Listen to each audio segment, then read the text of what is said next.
नमस्कार। अपना प्रदेश उत्तर प्रदेश उत्तराखंड देख रहे हैं आप। मैं हूं आपके साथ पूजा मोहन पांडे। बुलेटिन की शुरुआत करते हुए सबसे पहले आपको बता दें, कांग्रेस के प्रांतीय अध्यक्ष नकुल दुबे ने बीजेपी पर हमला बोलते हुए कहा है कि बीजेपी की चाल चरित्र और चेहरा सबके सामने है। नकुल दुबे ने कांग्रेस के अंदर मचे घमासान को लेकर कहा कि ऐसे लोगों पर अनुशासनहीनता की कार्रवाई चल रही है। इन्हीं तमाम मुद्दों को लेकर जनता टीवी ने नकुल दुबे से खास बातचीत की है। सुनिए।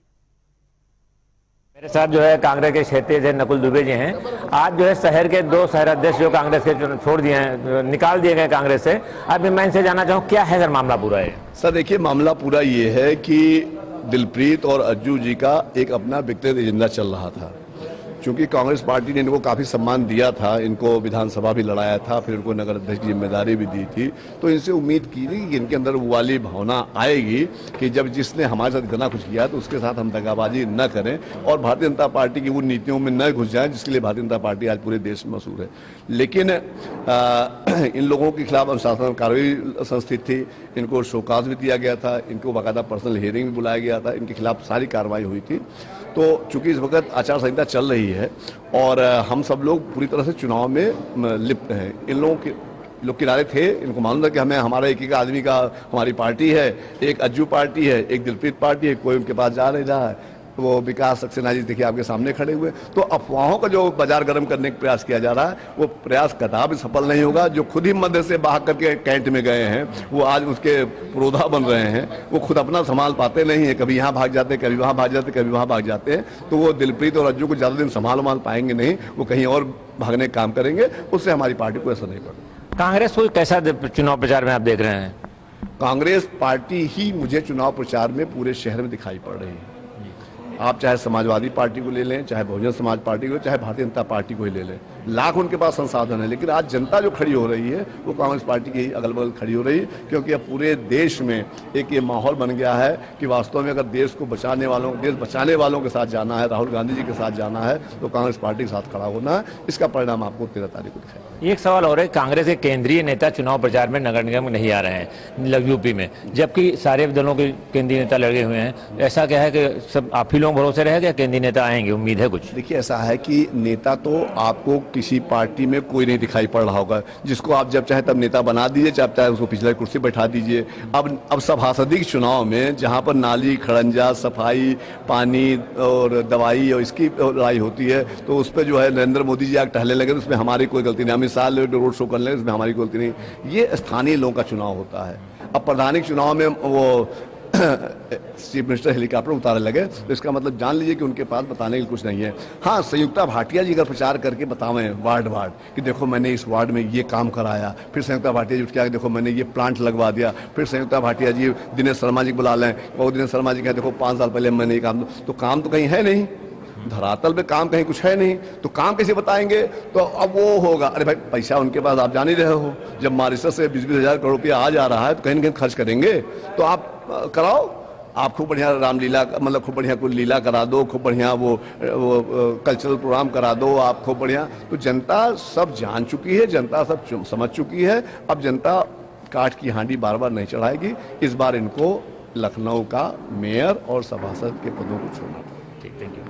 तो ये थे नकुल दुबे, जिनका कहना है कि कांग्रेस पूरी जो है नगर निकाय चुनाव को मजबूती से लड़ रही है और कांग्रेस का जो है स्थिति बहुत बेहतर है और भाजपा जो है झूठ के बोल रही है, जिसका कांग्रेस पर कोई असर नहीं पड़ेगा। कैमरामैन आशीष कश्यप के साथ टीएन मिश्रा, जनता टीवी, लखनऊ। तो वहीं बरेली से समाजवादी पार्टी के मेयर पद के प्रत्याशी संजीव सक्सेना ने अपना नाम वापस ले लिया है। आपको बता दें कि अखिलेश के निर्देश पर संजीव सक्सेना ने खुद का पर्चा वापस लिया। साथ ही पर्चा वापस लेते हुए उन्होंने कहा कि मैं सपा का सच्चा सिपाही हूं और अखिलेश के निर्देश पर वो निर्दलीय प्रत्याशी डॉक्टर IS तोमर को चुनाव लड़ाएंगे।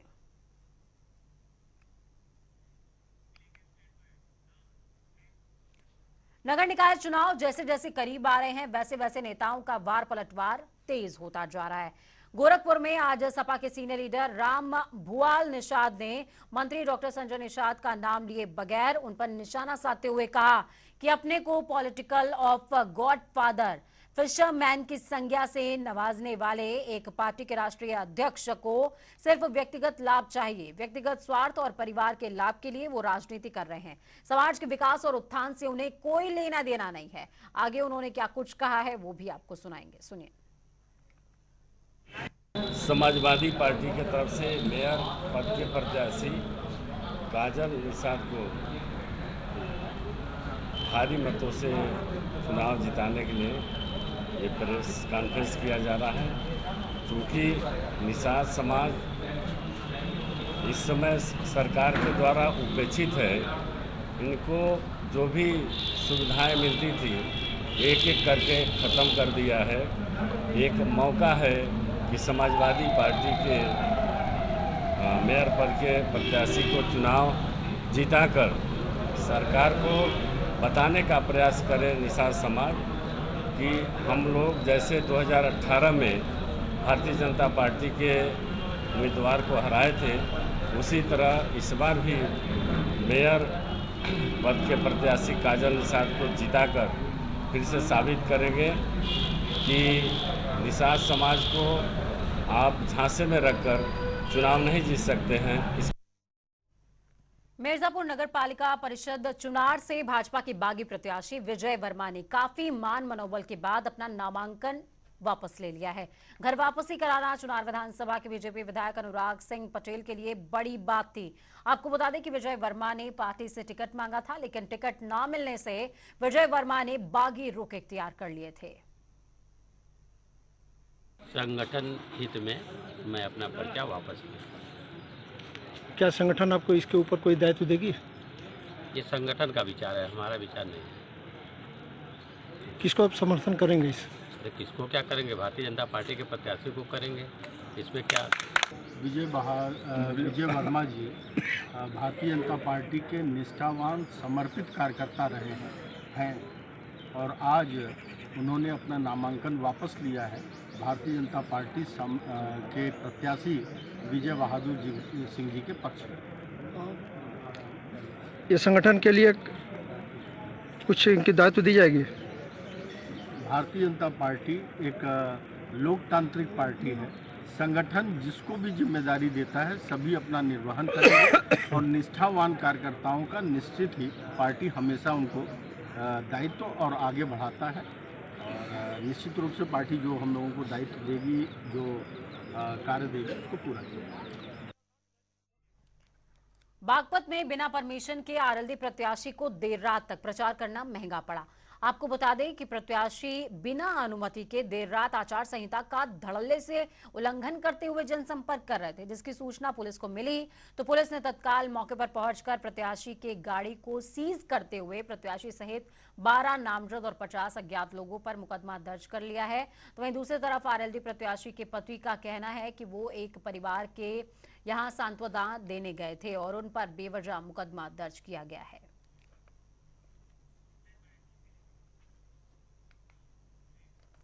दूसरी तरफ विधानसभा अध्यक्ष सतीश महाना ने आज पीसी करते हुए विधानसभा के सदस्य परिचय की पुस्तक का विमोचन किया। सतीश महाना ने पुस्तक के बारे में बताते हुए कहा कि इस पुस्तक को सदस्यों की शैक्षणिक योग्यता के हिसाब से अलग अलग जगह दी गई है। इस पुस्तक में सीनियर मेंबर्स की अलग नाम अंकित किए गए हैं। सब दलीय सूची आ जाती थी कि इतने इतने इस पार्टी के मेंबर्स हैं और ये मेंबर्स हैं।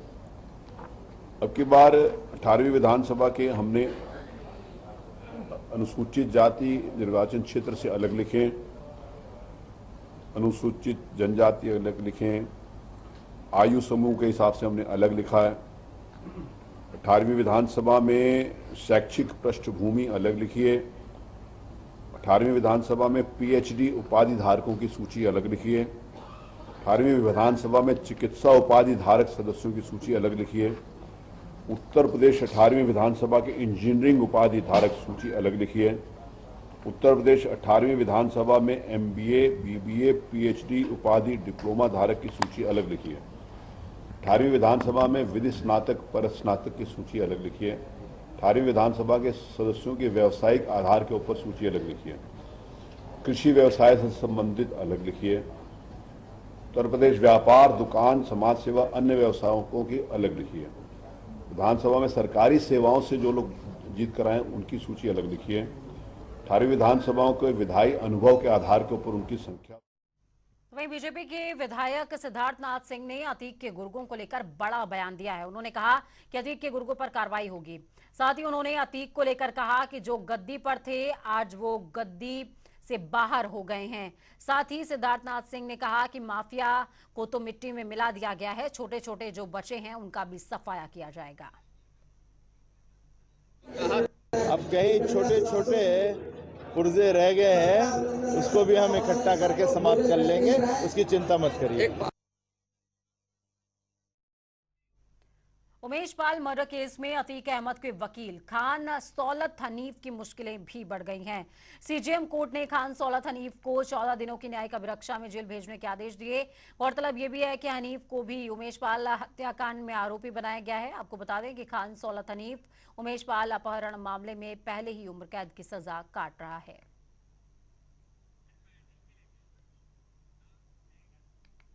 एक 1000 करोड़ रुपए की कर चोरी के आरोप की पड़ताल को लेकर आयकर विभाग की टीमों ने गैलेंट समूह के 32 ठिकानों पर छापेमार कार्रवाई करी। उत्तराखंड, उत्तर प्रदेश, दिल्ली, गुजरात, बंगाल की आयकर विभाग की टीमों ने कई कागजात खंगाले और उन्हें कब्जे में लेकर जांच शुरू कर दी है।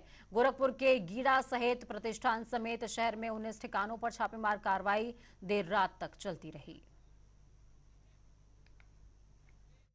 गैलेंट समूह के 32 ठिकानों पर आयकर विभाग की छापेमारी चल रही है। आपको बता दें कि मैं इस समय मौजूद हैं गैलेंट समूह के सहयोगी आपको बता दें शोभित अग्रवाल के मकान पर। आप देखेंगे कि यहाँ पे कार्रवाई चल रही है।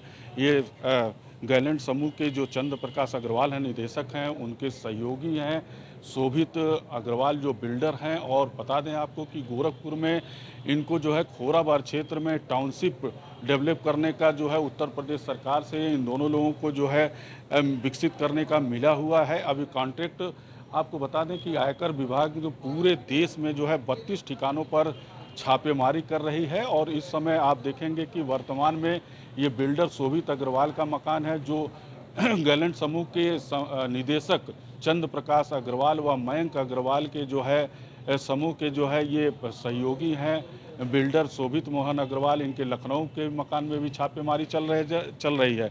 आपको बता दें कि देश के लगभग 32 ठिकानों पर और गोरखपुर के 19 ठिकानों पर इस समय जो पूरी तरीके से आयकर विभाग की जो है टीम छानबीन कर रही है। पूरा दस्तावेज इनके वहाँ से अपने कब्जे में ले ली है और इनके घरों और ऑफिसों में और यहीं तक नहीं, आपको बता दें कि इनके 2 सीए हैं।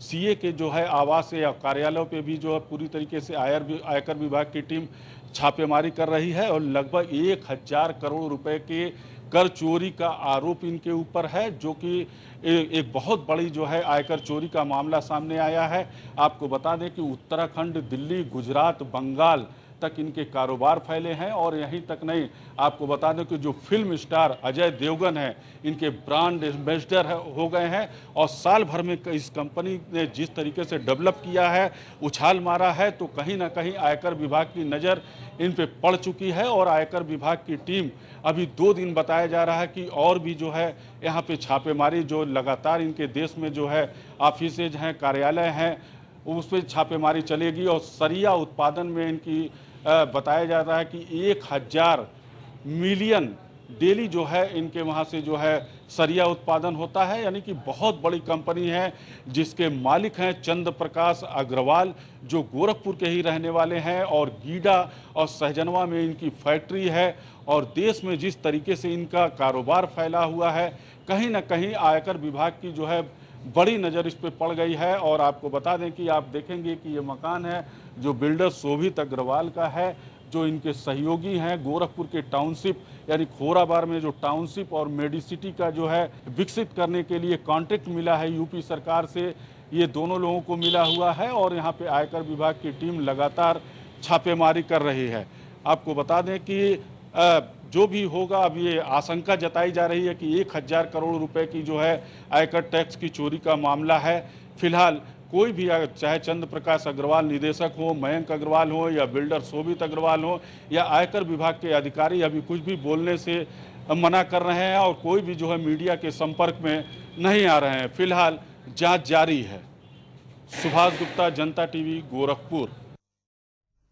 तो वहीं हमीरपुर जिले में माध्यमिक शिक्षा परिषद हाई स्कूल और इंटर में जिला टॉप करने वाले छात्रों को जिलाधिकारी कार्यालय में बुलाकर सम्मानित किया गया है। आपको बता दें कि जिले के सरस्वती विद्या मंदिर के छात्रों ने इस बार बाजी मारी है, जिसमें इंटर कॉलेज के छात्र शिवम ने जिले में टॉप करते हुए यूपी में 5वां स्थान हासिल किया है। तो वहीं हाई स्कूल के छात्र श्रेयांश प्रदेश में नवी रैंक हासिल करते हुए जिले के टॉप पर आए हैं। तो वहीं गायत्री विद्या मंदिर के छात्रों ने यूपी में 10वां स्थान पाया है। जिले का नाम रोशन करने वाले छात्रों को जिलाधिकारी ने माला और फूल पहनाकर कलेक्ट्रेट में मेधावियों का स्वागत किया। इस दौरान विद्यालय के स्टाफ सहित मेधावियों के माता पिता भी मौजूद रहे।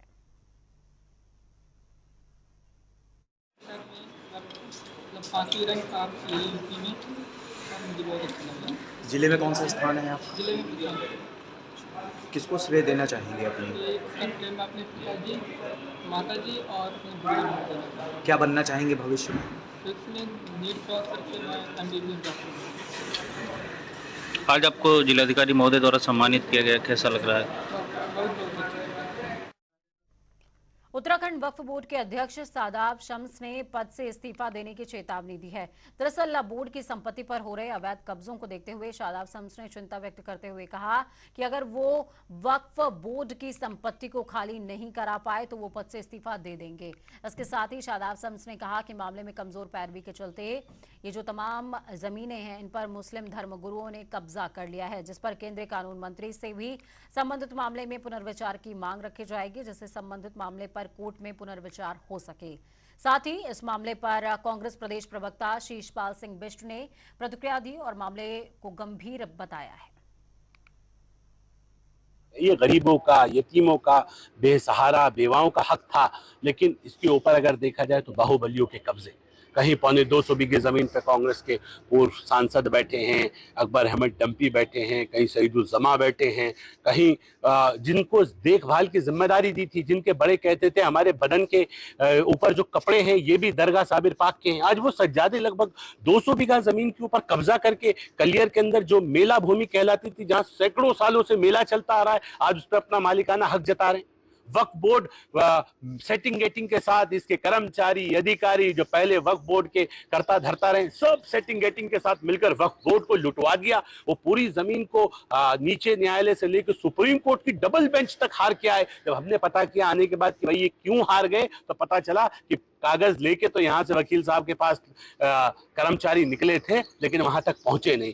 देखिए, बहुत ही गंभीर मामला है, क्योंकि एक संवैधानिक पद पर बैठा हुआ व्यक्ति जो वक्फ बोर्ड का चेयरमैन है और कह रहा है कि वो जो है वक्फ बोर्ड की जमीनों को माफियाओं से बचाना चाहते हैं, छुड़ाना चाहते हैं और उसके लिए हर स्तर पर संघर्ष कर रहे हैं, और वो कह रहे हैं कि उनको सहयोग नहीं मिल रहा है। आखिर किसका सहयोग उनको नहीं मिल रहा है, इसकी जांच होनी चाहिए। वो कह रहे हैं कि अगर इसी प्रकार से असहयोग रहा तो वो अपने पद से इस्तीफा तक दे देंगे। इसका मतलब किस तरीके का मानसिक दबाव जो है संवैधानिक पद पर बैठे हुए व्यक्ति का है। अगर वो वास्तव में जो है सरकारी जमीनों को बचाना चाहते हैं, सरकार को इसको गंभीरता से लेना चाहिए और उनका सहयोग किया जाना चाहिए, ना कि असहयोग। आखिर मुझे लगता है कहीं न कहीं सरकार में बैठे हुए कोई जिम्मेदार स्तर के लोग जो है कहीं न कहीं उनकी जो ईमानदार कार्रवाई है शायद उसको में बाधा बन रहे हैं, और इसीलिए उनको कहना पड़ रहा है कि मैं अपने पद से इस्तीफा दे दूंगा। इसकी निष्पक्ष जांच होनी चाहिए और सरकारी संपत्ति को बचाने के लिए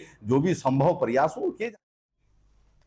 देवभूमि में अगले 2 से 4 दिनों तक मौसम खराब रहने के आसार हैं। केदारनाथ धाम की अगर बात करें तो अगले कुछ दिनों में बर्फबारी के अलर्ट के मद्देनजर जिलों को अलर्ट रहने के निर्देश दिए गए हैं। आपको बता दें कि DGRE चंडीगढ़ की ओर से 3 जिलों में एवलांच की चेतावनी जारी की गई है। इस इनपुट के आधार पर उत्तरकाशी, चमोली और रुद्रप्रयाग 3 जिलों में अलर्ट जारी हुआ है। तो वहीं मामलों पर मौसम वैज्ञानिक रोहित थपलियाल का साफ तौर पर कहना कि पहाड़ी क्षेत्रों के कुछ जिलों में बर्फबारी के चलते हो सकता है कि एवलांच की स्थिति बन जाए। ऐसे में यात्रियों और ट्रैकर्स को, माउंटेनियर्स को खास हिदायत बरतने की जरूरत है। देखिए, जो उत्तराखंड के आंतरिक जनपद है इनमें जो है अगले 4-5 दिनों तक जो है वर्षा और बर्फबारी मिलने की संभावना है। तो जो बर्फबारी की वजह से जो है खास करके उत्तरकाशी, रुद्रप्रयाग, चमोली, पिथौरागढ़, बागेश्वर जनपद है, तो उसकी वजह से हो सकता है कि जो एवलांच प्रोन एरियाज हैं वहाँ पे कुछ दिक्कतें आ सकें। तो अगर कोई यात्री हैं या माउंटेनियर्स हैं, ट्रैकिंग कर रहे हैं, तो उनको जो है सतर्कता बरतनी चाहिए कि एवलांच प्रोन एरियाज में ना जाएं और ये एक्टिविटी जो है आगे जो है 4-5 दिन तक पहाड़ों में खास करके चलने वाली है। काशीपुर के सुभाष नगर के एक टीचर का हनी ट्रैप में शिकार होने का मामला सामने आया। आपको बता दें कि टीचर को एक महिला और उसके कुछ साथियों ने वीडियो बनाकर पैसे के लिए परेशान किया, जिसकी जानकारी पीड़ित टीचर ने थाना ITI पुलिस को दी है, जिस पर पुलिस ने कार्रवाई करते हुए सभी आरोपियों को गिरफ्तार कर लिया है।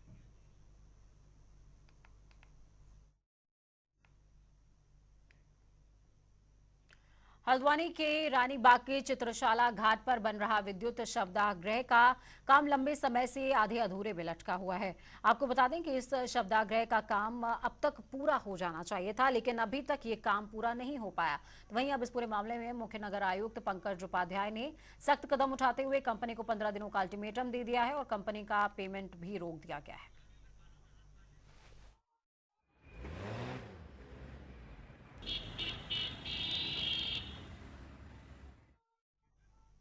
तो चलिए फटाफट अंदाज में 2 मिनट में 10 अहम जिलों का रुख करेंगे। फतेहपुर में युवक की गला काटकर की गई निर्मम हत्या। राहगीरों की सूचना पर मौके पर पहुंची पुलिस तफ्तीश में जुटी। एक बाइक मौके से की गई बरामद। जिले के राधानगर थाना क्षेत्र के मोदी मैदान का है मामला। सहारनपुर में 4 गैंगस्टरों ने थाने पहुंचकर गुनाहों की तौबा। भविष्य में अपराध न करने की खाई कसम। सहारनपुर में महिला को युवक ने सरियों से पीटा। महिला ने युवक को रास्ते से हटने की कही थी बात। महिला की हालत गंभीर। पुलिस राजनीतिक दबाव में आरोपी के खिलाफ नहीं कर रही है कार्रवाई। भदोही में चंद्रिका प्रसाद इंटर कॉलेज का बोर्ड परीक्षा में 100% रहा परिणाम। प्रबंधक रवि यादव ने बच्चों के उज्जवल भविष्य की करी कामना। ललितपुर में सड़क हादसे में 2 बाइक सवार युवकों की हुई दर्दनाक मौत। अज्ञात वाहन की टक्कर से हुआ भीषण हादसा। मंडावरा थाना क्षेत्र के सतवासा निवासी थे दोनों मृतक। आजमगढ़ जिला जेल में डीएम और एसपी ने किया औचक निरीक्षण। नहीं मिला कोई आपत्तिजनक चीज। मौके पर कई थानों की फोर्स रही तैनात। हमीरपुर में यूपी बोर्ड के रिजल्ट के बाद जिले के टॉपर्स स्टूडेंट से मिले जिलाधिकारी चंद्रभूषण त्रिपाठी। बच्चों के उज्जवल भविष्य की करी है कामना। रायबरेली में चोरों ने मुख्य चौराहे पर चोरी करके पुलिस को दी चुनौती। चोरों ने टैक्सी चालक के घर को बनाया निशाना। लाखों के जेवरात सहित नकदी लेकर हुए रफू चक्कर। बछरावा कोतवाली क्षेत्र के कस्बे का है मामला। सहारनपुर में कांग्रेस पार्टी के वादे के बावजूद अभी तक प्रत्याशी को नहीं मिला चुनावी राशि। स्कूटर पर कर रहे हैं प्रचार प्रसार। मेयर पद के हैं प्रत्याशी। हापुड़ के गढ़मुक्तेश्वर बीएसपी प्रत्याशी उड़ा रहे हैं चुनाव आचार संहिता की धज्जियां। पाबंदी के बावजूद रात में निकाली चुनावी रैली।